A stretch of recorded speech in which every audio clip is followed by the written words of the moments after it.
วันนี้ไปมาชวนทำผัดเผ็ดอีกหนึ่งรูปแบบเป็นผัดเผ็ดกะทิสดหรือนมสดก็ได้ใส่ใบโหระพาเรามาเริ่มกันที่น้ำพริกแกงแดงสักครึ่งช้อนช้อนโต๊ะผัดน้ำพริกกับน้ำมันให้แตกพอหอมเราก็นำหมูป่าครับวันนี้เป็นผัดเผ็ดหมูป่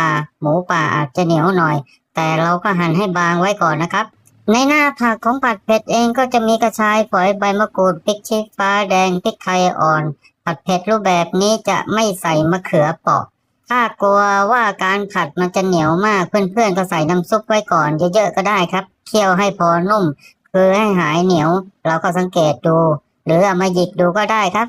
ด้วยผัดเผ็ดรูปแบบนี้มีความหวานเยอะส่วนน้ำตาลนี่1 ช้อนชาในราดข้าวถ้าเป็นกับข้าวก็อยู่ที่2 ช้อนชาการใช้ความเค็มอยู่ที่ครึ่ง ช้อนตวงถ้ากับข้าวก็เกือบช้อนตวงส่วนกะทิหรือนมสดก็ได้นะครับใส่พอประมาณให้มีความหอมและความมัน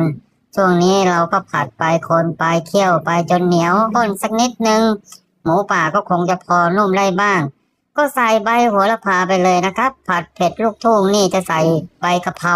ส่วนผัดเผ็ดรูปแบบนี้จะใส่ใบโหระพาต่างกันที่กลิ่นคลิปนี้เป็นรสชาติหวานนะครับอร่อย